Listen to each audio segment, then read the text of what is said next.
All right, let's open our Bibles to the book of Ecclesiastes, again, chapter 10. Ecclesiastes 10.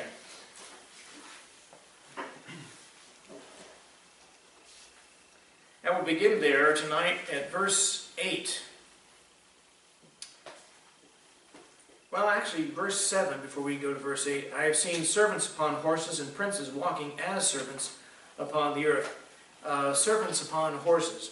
That's an old expression, put a beggar on a horse and he'll ride off at a gallop. And he thinks he knows what he's doing. And the truth is he doesn't know what he's doing.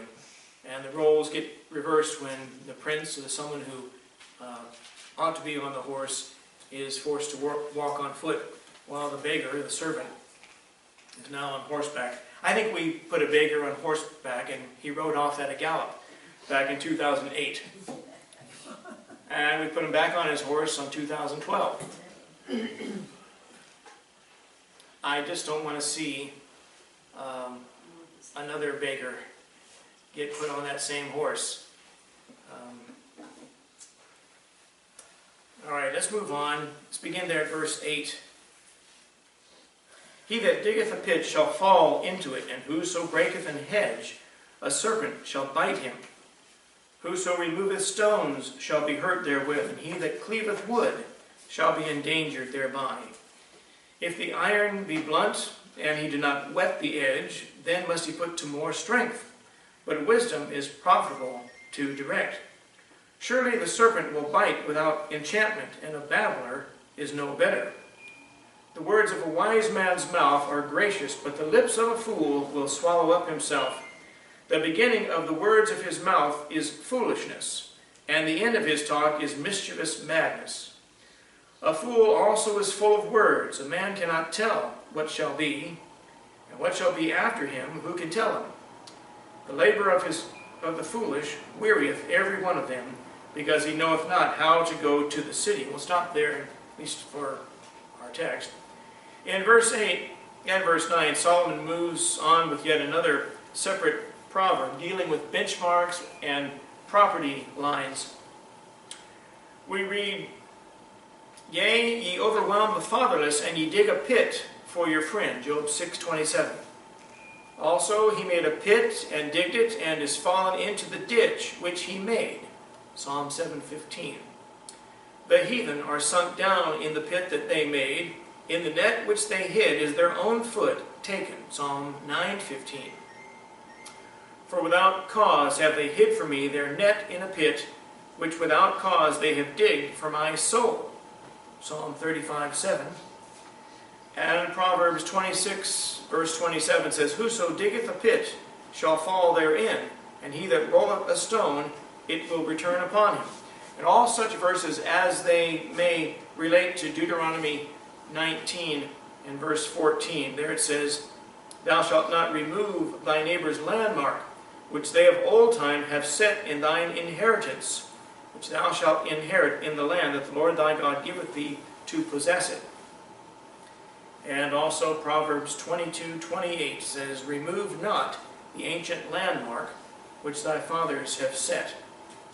Verse 8 again, He that diggeth a pit shall fall into it, and whoso breaketh an hedge, a serpent shall bite him. Go forward and read one verse with me in Jeremiah chapter 18.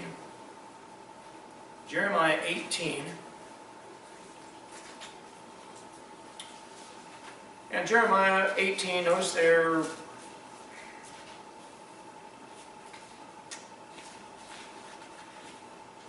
see, verse 20. Shall evil be recompensed for good? For they have digged a pit for my soul. Remember that I stood before thee to speak good for them, and to turn away thy wrath from them. Sometimes people have no interest in the good word or the word of God being spoken to them. And the hedge, in our text, verse 8, just as the stones mentioned in verse 9, are marks which outline the boundaries of a man's inheritance.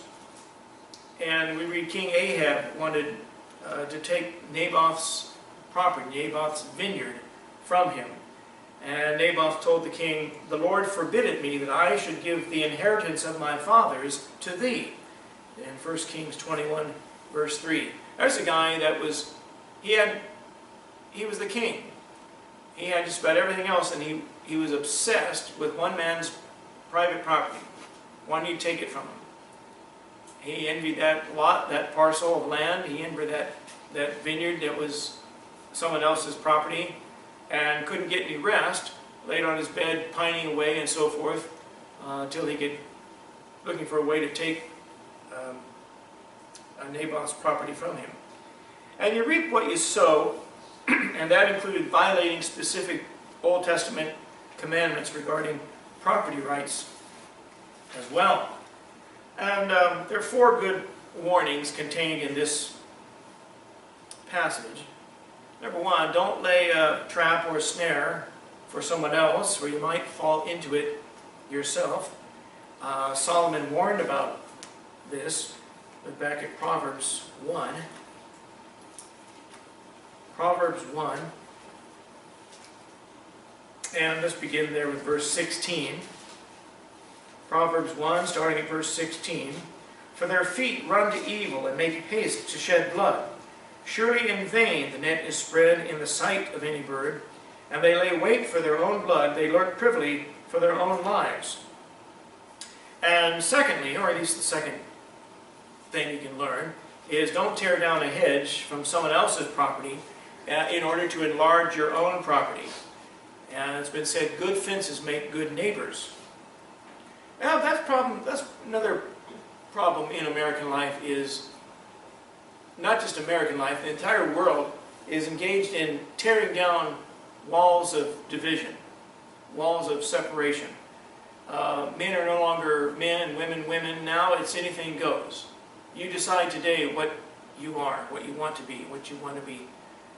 You know, I think the UC Irvine have a guide for new students coming in, something like 35 different terms to designate their sexual identity they can choose from. It's not males or females, it's you name it. And Lester Roloff said over 40 years ago, America is an insane asylum being run by the inmates. And it's only gotten worse in the last 45 years. And the third lesson contained here, even the simplest jobs can be dangerous. In the Bible, you are responsible for your own carelessness. There was no one you could go to sue somebody else because you thought you shouldn't have slipped and fallen on their floor, so you couldn't sue them for damages. Now, it seems like every other commercial on television is for, have you been wrongfully injured? Have you suffered this? Attention, anyone who's ever worked with asbestos in the last 50 years, you might be subject to a mesothelioma, lawsuit or a settlement. Have you lived in America over any time during the last 40 years? You may be subject to some, entitled to receive something. It's getting about that bad. Have you breathed air in the last 48 hours? Here in Southern California, it used to be pretty bad. You could make a case that breathing air was hazardous to your health. It's gotten a lot better, but in the Bible, you are responsible for your own carelessness. And fourthly, you can get hurt messing around with stones that stand for a benchmark or a piece of property.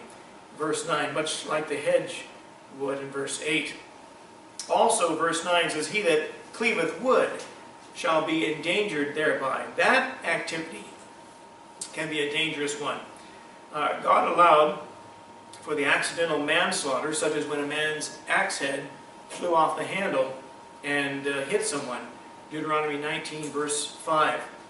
The Bible tells us that Solomon had 80,000 men who were hewers of wood in the mountains, 1 Kings 5:15. And apparently the axe head coming off the handle was a common danger. And we read about it happening later in 2 Kings 6 to one of Elisha's disciples, or one of his servants. A lumberjack could probably tell us stories about the hazards and the dangers of chopping trees or felling trees either by axe or by chainsaw. And the context tonight, the reference would be to cutting down a line of trees that mark a boundary or a wooden fence that surrounds someone's property. Verse 10, if the iron be blunt and he do not whet the edge, then must he put to more strength. But wisdom is profitable to direct. And the moral is obviously that strength alone will not get the job done every time. In the passage, wisdom is pictured as a whetstone, or we'd say an electric grinder, to sharpen a blade. Both brawn and brains have to be employed for just about any job. Even when someone's chopping down or cutting down someone else's property line illegally, if he hasn't got a sharp blade on that axe, it's going to be difficult work.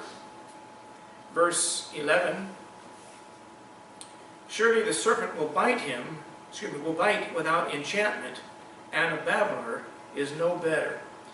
And we've all known of the snake charmers in India and the cobra. That's a popular snake in India.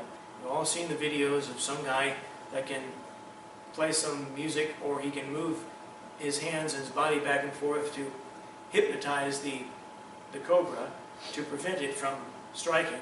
I was watching an old newsreel of some village people that went out to a cave where there was a giant cobra known to have a nest inside this cave.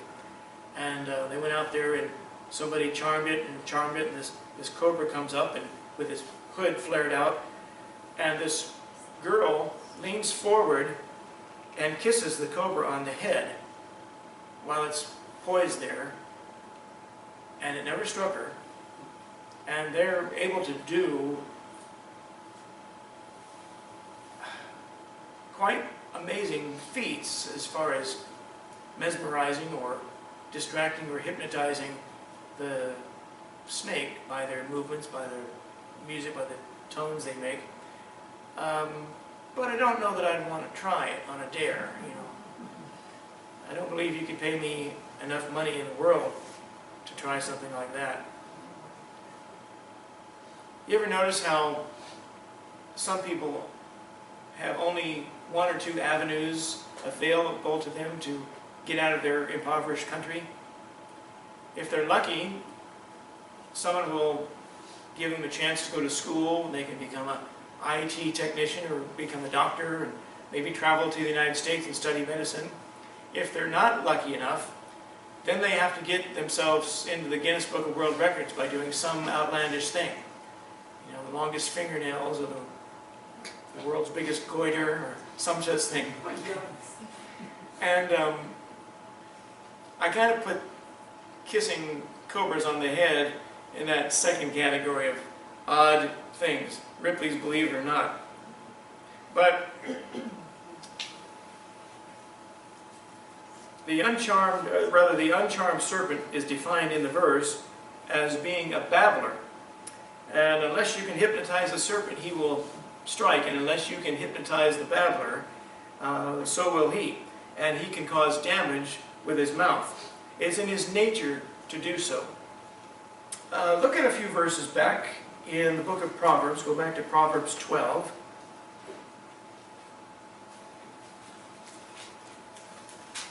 Proverbs 12.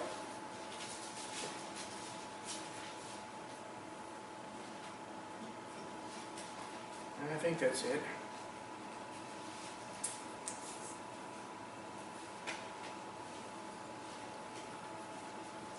No, sorry, that's the wrong text. Go forward to Proverbs 24.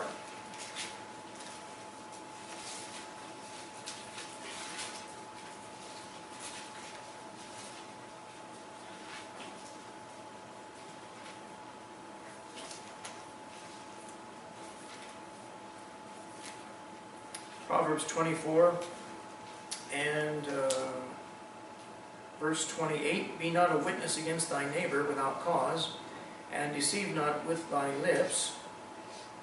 Proverbs 11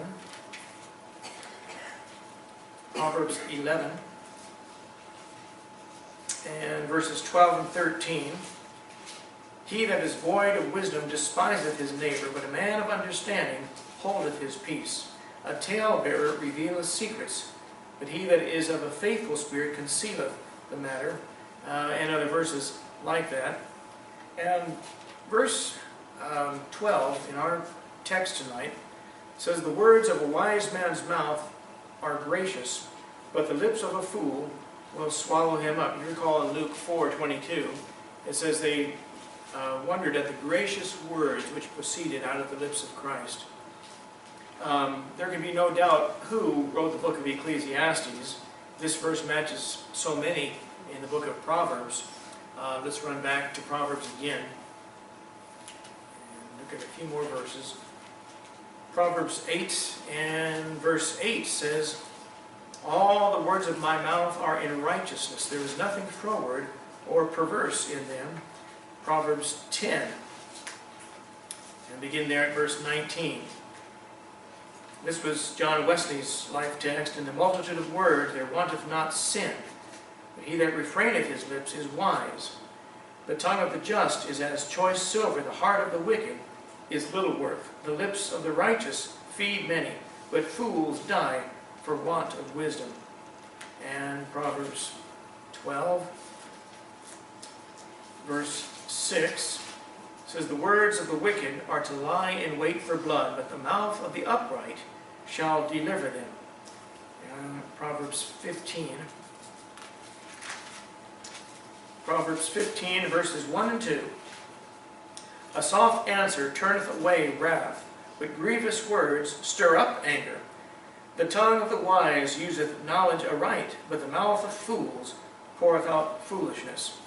And those contrasts between wisdom and foolishness are found all over Solomon's writings.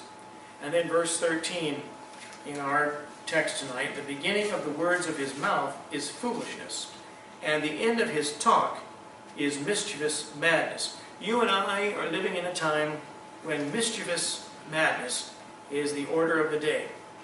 Back in the 1930s, people were clamoring, wanted to repeal prohibition. They wanted to be legally allowed to buy liquor once again. People are going to drink anyway, so why not legalize it, and that way we can regulate somehow. You can't legislate morality.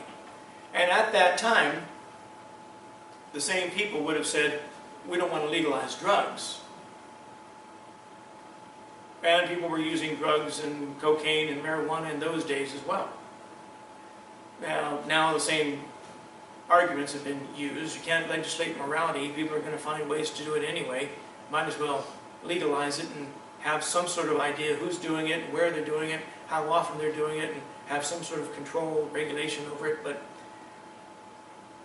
any country that, I think I mentioned this a couple weeks ago, any country that takes off all restrictions to pot smoking and people getting high whenever they want to out in public or for recreational use, you're just going to have a lot more people under the influence.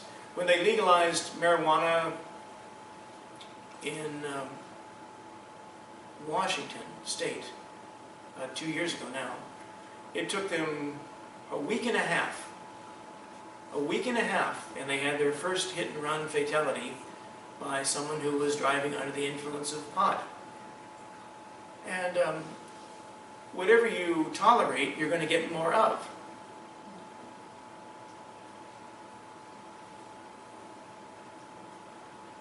And the same voices who demand the right to abort babies, 2,000 abortions a day, roughly, in this country, the same people that say women need to have the right to make that decision on their own and abort babies, those are the same people who are worried about the lives of the spotted owl or some endangered snail or some endangered species of fish or some desert rat. Rose Hills wanted to build a second cemetery out in the desert near Indio, out that way. And Rose Hills is the single largest cemetery in the world, 2,000 acres. And they were going to build a small one of only 600 acres. At least they wanted to. And all the environmental nuts said there's a certain desert rat or tortoise living on that area. And the EPA, and they came in, shut them down. They weren't able to build an enterprise out there. People have been denied jobs, they've been denied gainful employment because there was a fish somewhere, or because there was a rodent or a bug or something that we were told not to kill. You can't kill. Well, if they're that precious and that important, let them defend themselves. And if they can't, you know, they say, well, Kent Hovind had a great joke about cockroaches developing stronger resistance to pesticides, and he said, there's never been the cockroach that can withstand a hammer. You just crush it. I don't care how long they've been evolving, they're never going to be able to withstand that. Well, and that's very true. And but they're more interested in an animal they think is endangered. You know how many, there's a growing list of animals that scientists and environmentalists have written off as having gone extinct. They hadn't seen one in decades. Only to have those birds or those fish reappear somewhere else. They've just been hiding very well. And they didn't go extinct at all. But people's livelihoods and their employment have been shut down because of animals. And meanwhile, the same people that worship nature think it's all right to murder babies. And you and I live in a day when mischievous madness rules everything. You'd have to be a madman to come up with some of the ideas that the powers that be have come up with, either our courts or our lawmakers. Come election time, I'm voting no on every one of those propositions. There's not a single one that I want. That way, I'm not giving them something else to mess up. I'm going to keep it as it is. Why give them one more chance to mess something else up? You know, one of those propositions will diminish the rules on teaching children in English in the public schools. It says it'll help strengthen their learning in English, also allowing them to learn a second language. That's unconstitutional. In 1984, the voters of California passed a proposition that made English the official language of the state of California. And in the state constitution, it says the legislature shall take all steps necessary to ensure English is the common language of our state. Of course, none of the lawmakers ever read their own state constitution, so they don't know what's there. But that would, to me, be deemed unconstitutional from the get-go. They haven't learned to converse intelligently in English yet. Don't be throwing a second language at them. When they can converse and speak and write coherently in English, then we can see about other languages. But verse 14 tonight. A fool also is full of words. A man cannot tell what shall be, and what shall be after him, who can tell him? Chapter 5 and verse 3 said, For a dream cometh through the multitude of business, and a fool's voice is known by multitude of words. In this case, the fool is predicting.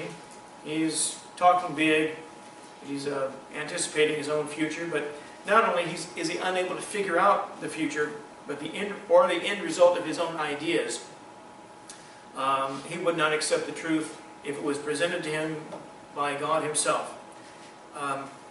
You don't need to turn, but over in the book of Amos, I'll run over there quickly. Amos chapter 7 and verses 16 and 17. Amos said to Amaziah the priest, Now therefore hear thou the word of the Lord. Thou sayest, Prophesy not against Israel, and drop not thy word against the house of Isaac.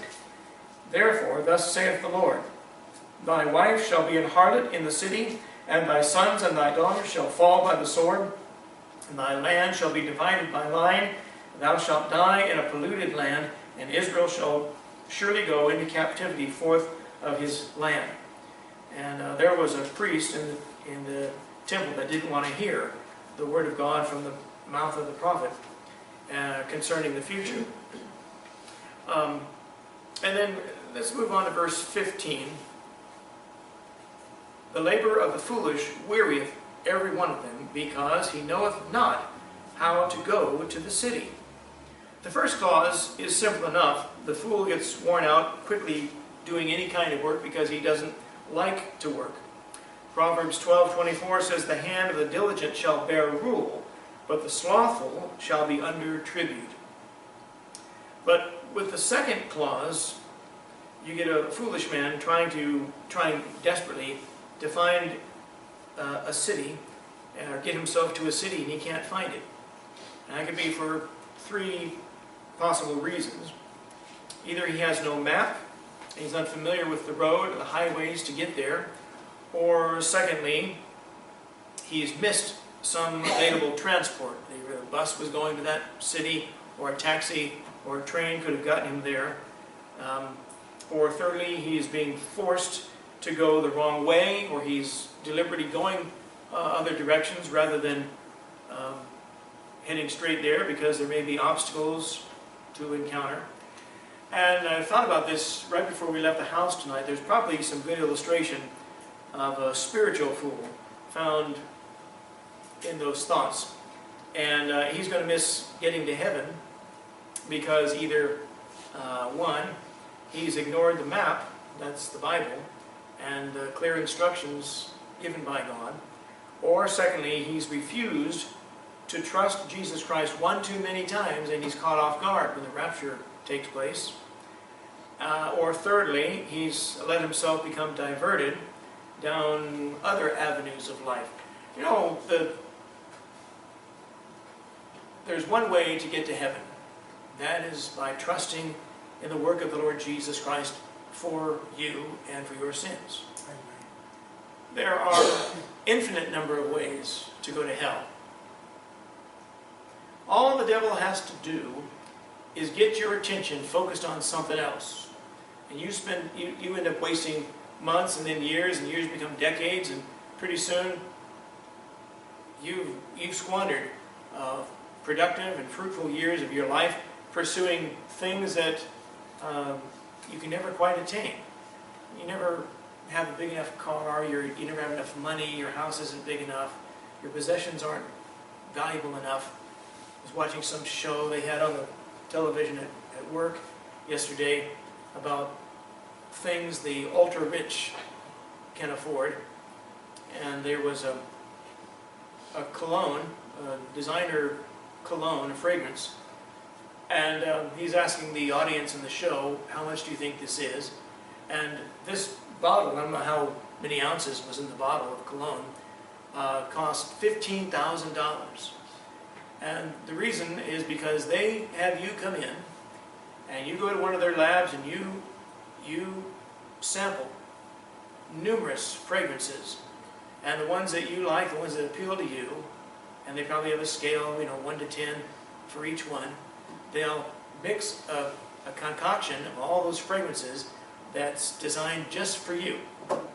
And all of that, they say, is worth $15,000 a bottle. And one of the guys sitting next to me in the lunchroom said, I think it's worth it. Are you kidding me? I can't imagine somebody, but if you can get diverted on a whole host of other things, so that all he has to do is get your attention focused on something else and not on the need of your soul. Some people worry about, are we ever going to find Bigfoot? Are we ever going to meet extraterrestrials from other planets? Some people get so obsessed with politics and political policy and the news cycle. It's really sad and sickening to see that some people who are otherwise bright are so controlled, and their thoughts and their lives and all of their interests are dominated by what did this candidate say today, what did that candidate say or do today. And when they're disappointed, they just regroup and start it all over again. And you think after a while they'd learn the true secrets to life and joy and happiness are not going to be found in any of those things. And it could be a million other subjects or topics or hobbies or pastimes that get your attention off the need of your soul and onto something else. And just like the man who is afraid to go down the road to the city because there may be obstacles, so he gets sidetracked and goes down some other road.